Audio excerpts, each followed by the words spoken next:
In this tutorial, we are going to see about the terminal operations which is introduced in Java 8, and these terminal operations are of the Stream API.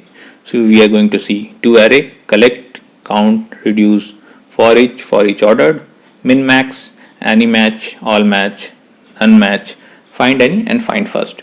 All these terminal operations all just in one tutorial. So let's start one by one. First we will see about toArray. So we are having this toArray function, and we will go to our .class file of Java. Here we will take the list, and in this list I am going to create a list of integer and name it as list equals, I am just creating a list, so I am writing arrays as list, and in this list I am providing 1 2 3 4. Let's keep it as it is, 1 2 3 4, these 4 integers in this list, and I am going to show first operation, that is toArray. And toArray, what it does, it creates an array by converting a list to array. So just write down list dot stream toArray function, and hence our array is created from a list. This is converted to array, and I'll store this in an object array and name it as array with arr, and I can show you this has been converted to array by printing the data of this array. So I am just take the first element, that is arr at the first index, and when I'll run it as Java application, let's save this. See, 1 came, 1 is at the 0th index, so this array has shown 1 as the output. Let's go for the third one. At third index it is 4, since it starts from 0 0 1 2 3 4, 4 is the fourth one. So we are done with the toArray, and let's go with the collect. So let me just clear this, and I'm going to call collect function. So collect, and I'm just storing this list into some other form, so that's why I'm calling this collect function. And inside this I'm just calling the collectors dot, let's write to set, make it to set. I'm making this list to set. So as we all know that set stores only unique functions and unique elements, so I've just put 2 1 here, 1 1 2 3 4, and since all are unique, so it will just print 1 1 only. So 1 2 3 4 came only instead of 2 1, because it has been converted to set. So collect used to convert one form to another, so converted to set. This was about the collect. Now let's go to the third one, that is the count. So this has been done. Now we will see the count. Count is a common function. It is used to just check the count, that how many elements are there in the list. So I'll just write count, and let me show you by printing the data. Let me just remove all this, and just let me print this data. So I will just write here count, this is about the count, and system.out.println. Sysout control space is the shortcut key to print system.out.println in Eclipse. So and then I'll run this. See, it gave the count, that is 5. So count is used to count the number of elements. Now when I'm changing it to 4, see, the 4 came. So count is used to count the number of elements in that collection. Now let's go to the reduce. Reduce is used to change one form to another. Like here what I want, suppose I want to count the sum.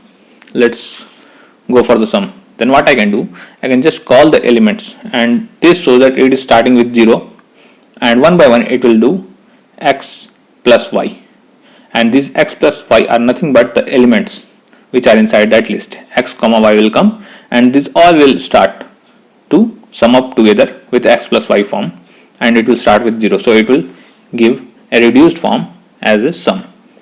So it will be reduced to the sum. So let me just copy this, and let me print out the result. Again SYSO control space and print the result, and when I'll hit the run, see, it gave 11. 4 3 2 1 1 gives the 11 as a result, and reduce is done. Now let's go for each. For each is used to print the data or call one by one, like we are here to print the data of this list.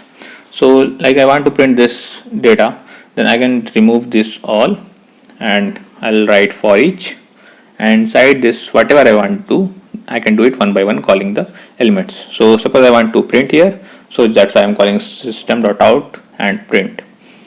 See, it will print everything one by one, 1 2 3 4. So for each is used for calling each one by one, and for each ordered is a similar thing. It's just that it will show the data in order. Since we are calling list, it is already ordered, so it will just show the same result. So we are done with for each and for each ordered.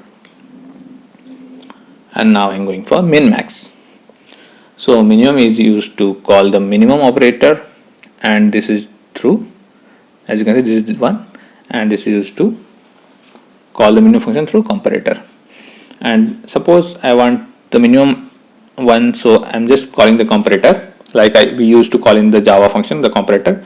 We are just returning with the value as a plus, minus or 0 as a result. It will do its comparator thing inside its own through that comparison, that is a minus b. So it gave the first one, that is first one is the minimum, and I am going for the maximum. Here I will just provide the max. It will give the last element, that is the element at the index 4. See, it shows the element at the index 4 through this max function.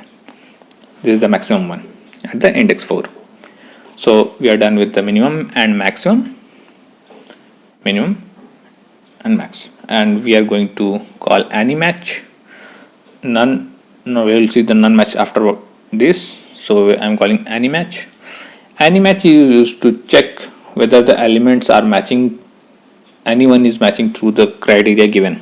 Like here I am checking if any element is true. See, if any element is true, then it will give true.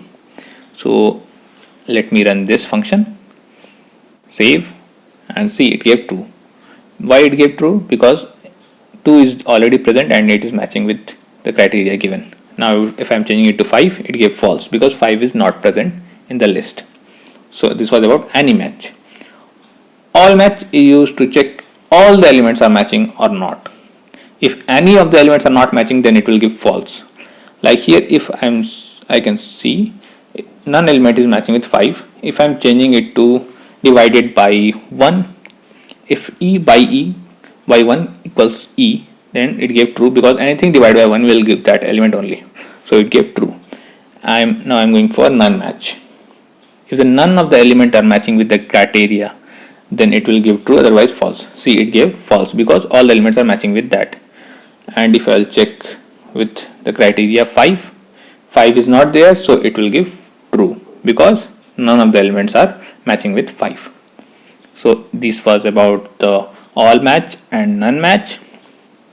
And now I'm going to check about the find any and find first. So find any will just go and find the any element in the list as the name suggests. So from that string it just found any element. If we want the value, then we can go for .get and run this. See, it gave the value by finding any element from that stream. And now I can go for find first. Find first always returns the first element only, and find any can return any element. So we are done with find any and find first.